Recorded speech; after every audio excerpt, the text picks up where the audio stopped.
Vert. Ah oui, bah, écoute, faudra que tu fasses quelque chose, faudra que tu te mettes un truc. Ouais, je sais. Je vais te mettre la sticker Rainbow dessus, ça va Vas-y, allez. changer. C'est bon. Monsieur Joubert, bonjour. Bonjour Franck. Donc on est chez vous là, vous avez vraiment été très sympathique, vous nous recevez dans votre caravane. Voilà.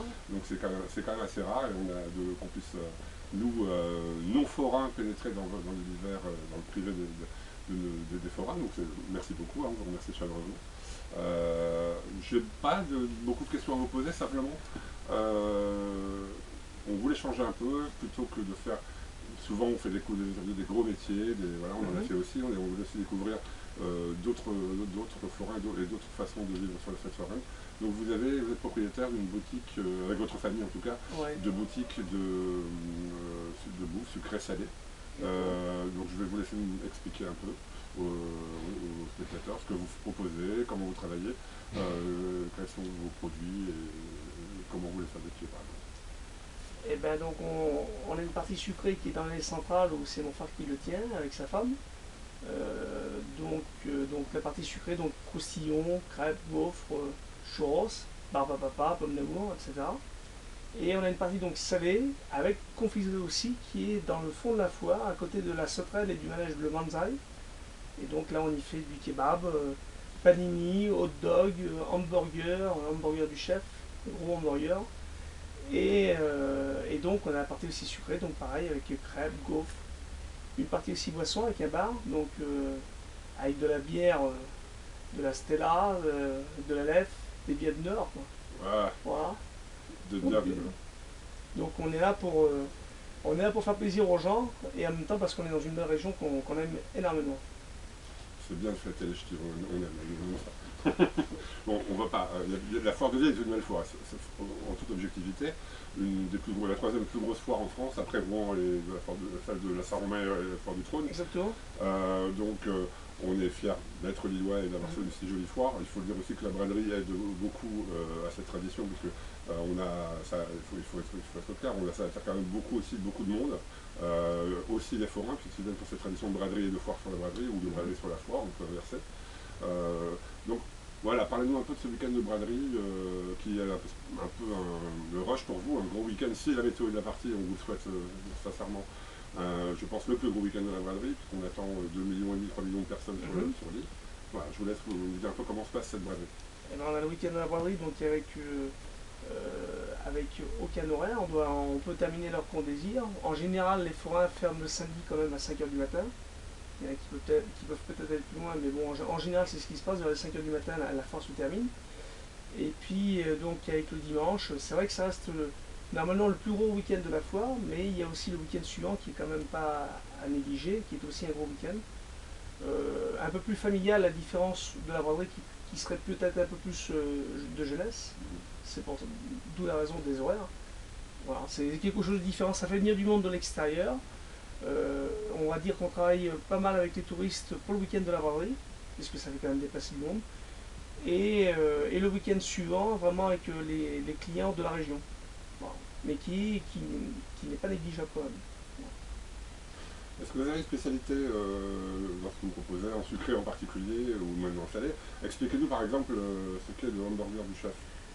Dans le hamburger du chef, il faut venir le déguster et vous verrez une des particularités de la partie salée. Voilà. Très bonne, vous êtes un très bon commercial, bravo.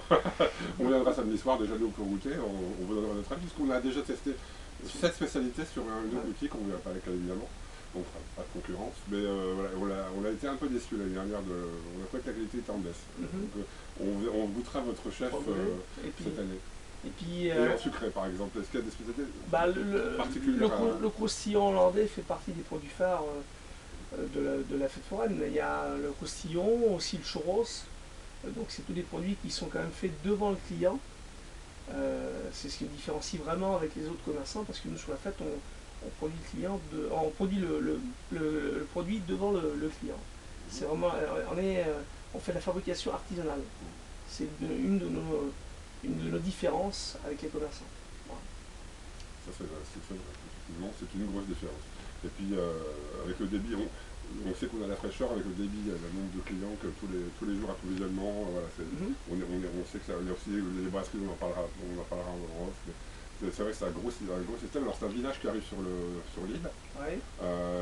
Voilà, donc il y a 220 factions, je pense pas, à peu près 150 familles, ou 130 ou 150 familles foraines, donc ça peut faire 2000 personnes, puisqu'il y a quand même des enfants, les parents, Bien sûr, et environ 2000 personnes. Donc pendant un mois, même 6 semaines, puisqu'il y a le montage qui commence 10 jours avant et qui se termine, qui continue, et le démontage qui prend 2 ou 3 jours, donc ça nous fait 6 semaines de présence.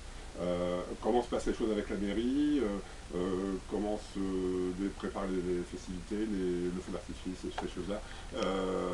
Voilà, est-ce que le rapport avec la mairie de Lille, c'est un peu une question particulière, par rapport à d'autres villes sans les citer, se passe bien? Est-ce qu'on vous propose des choses? Est-ce que l'organisation est au top? De mieux en mieux peut-être chaque année? On va dire que les responsables de la mairie sont quand même bien présents sur la foire, il faut connaître, avec des personnes qu'on peut citer, qui est par exemple Didier Clermont, qui connaît très bien la fête. Donc c'est quand même pour nous comme une bonne chose, parce que ça facilite la mise en place justement. Oui. Pour le montage, ça aide, il connaît bien la fête, hein, donc ça se passe bien. Ce qui nous manquerait un petit peu, c'est que, bon, malheureusement, il faut reconnaître que la mer de Lille, on la voit très peu. Et pour nous, en tant que forains, ça pose problème parce que on n'a pas l'impression que la fête, la foire au manège l'intéresse. Que par exemple, quand on arrive par exemple à Rouen, qui est Valérie Fourniron qui est passée ministre des Sports. Vous allez la voir moins du coup. On la verra peut-être moins, mais c'est quelqu'un qui, il faut reconnaître, qui était quand même bien présente au niveau de la France, qui était présente et qui montrait vraiment son intérêt, quelqu'un qui s'intéresse à la foire. Et pour nous, c'est quand même assez important. Voilà. Quand on a un appui politique, c'est quand même mieux que de ne pas l'avoir. Il y a Frédéric Marchand, qu'il faut reconnaître, qui fait aussi son travail, mais la principale, on aimerait l'avoir plus souvent. Voilà. Elle n'est pas Premier ministre, elle n'est pas au gouvernement, vous aurez peut-être une chance de la voir cette année ou l'année prochaine, peut-être, qui sait. Moi, je ne suis pas dans les chaussons de la Monnoï, donc je ne fais pas de scoop à donner à ce niveau-là. Mais c'est vrai que. Mais en tout cas, on l'invite. Hein. Je pense que ce serait, oui, l'invitation invitée, comme sur toutes les manifestations à Lille, elle n'est pas présente partout non plus. Hein. Alors, je n'ai pas d'informations à donner, de préférence ou pas, mais c'est vrai qu'elle ne peut pas être partout. Maintenant, effectivement, moi je pense que ça serait sympa aussi qu'elle vienne une fois à l'inauguration de la fête foraine, bon, même qu'elle passe vous saluer. On serait content de la rencontrer. Oui, tout à fait. Donc, pour reparler de la fête foraine en elle-même, reprenons des sujets un peu plus joyeux. On va dire que on va pas être beaucoup plus long. Là, il y a une première grosse journée qui s'annonce, c'est samedi, pour l'ouverture, avec l'inauguration, avec le parrain Francis Lalanne. Donc, on a la reine de la foire, Vénétia Turblin, qui défilera donc avec l'animation musicale et les géants. On vous souhaite la meilleure météo possible, ni trop chaud ni trop froid, c'est l'idéal, parce que s'il y a trop chaud, personne, c'est trop froid, on ne vend pas. Mais généralement quand même du soleil, oui. Du soleil avant tout, c'est comme du soleil avant tout, c'est quand même mieux que de la pluie. Voilà. Et bon, on verra. La météo, les prévisions s'améliorent, je pense qu'on aura un temps correct. Donc moi je serai présent, nous serons tous présents samedi pour l'inauguration. Qu'est-ce que vous attendez de cette première journée? Pas uniquement en termes de chiffres d'affaires ou d'affluence, l'ambiance. Est-ce que pour vous c'est un curseur pour le reste de la foire? Hormis le week-end de la braderie, qui est spécial, est-ce que pour vous c'est un curseur pour le reste de la foire? Non, pas vraiment. On préfère bien commencer, c'est logique, parce que bon, on a quand même pas mal de frais qui sont là tous et on peut pas venir. On vient pas que pour le plaisir, on vient aussi pour y gagner notre vie. Faut pas se mentir. Donc bon, si on peut bien débuter, bah pourquoi pas. Maintenant, c'est pas ce qui fera quand même le résultat final de la foire manège qui dure un mois. On peut pas se fier sur seulement un week-end. Bon, par contre, ce qu'on espère, c'est justement qu'il y ait du beau temps, que les gens puissent venir s'amuser, se détendre, et peut-être on va dire de commencer par peut-être un été qui n'a pas vraiment eu lieu pour beaucoup de personnes. Oui, y compris évidemment pour le professionnel qui est le vôtre, qui a souffert énormément de la météo. Voilà. Entre canicule, pluie, fraîcheur, c'est vrai que c'est une saison catastrophique, qui est en plus une saison qui, pour beaucoup, se situe essentiellement entre avril et octobre, novembre pour certains, mais voilà, on peut pas la plupart des forains ne peuvent pas compter sur la saison d'hiver. C'est une saison voilà, je pense qu'il y a 2 grosses foires l'hiver en France, voilà, qui ne peut pas accueillir les dizaines de milliers de familles foraines, donc c'est pas possible. Dernière question. Je suppose que vous êtes là jusqu'à la fin, comme d'habitude. Ouais, jusqu'à la fin. Ensuite, vous partez pour Rouen. Voilà, exactement. Voilà, donc vous avez largement le temps de vous... Oui, ça fait même du bien. Ouais, même franchement, ça fait du bien. De souffler. On fait 2 grosses foires. Voilà, ça vous laisse 3 ou 4 week-ends de libre, je crois. Bah, ça nous laisse on va dire 2 semaines entre le démontage de la foire manège et le montage de la foire Saroma. Ça nous laisse 2 semaines tranquilles, alors que on a bien débuté donc début avril. À la fin, on finit un petit peu fatigué, il faut connaître que c'est quand même agréable à prendre. Malgré, bon, on ne peut pas tout avoir. Après, il y a peut-être un petit manque à gagner, mais en même temps, bon, ça nous permet de le reposer pour bien redébuter cette force aroma qui est aussi très importante.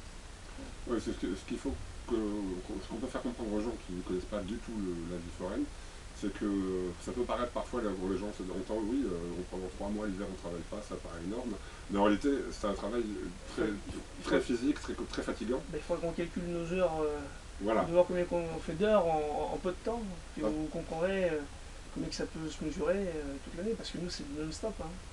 C'est du 7 jours sur 7, en débutant on va dire à midi jusqu'à 1h du matin, tous les jours. Donc ça fait quand même pas mal d'horaires. Voilà. Voilà, c'est ce que beaucoup de gens ne devinent pas forcément en venant à la fête foraine, et je pense que voilà.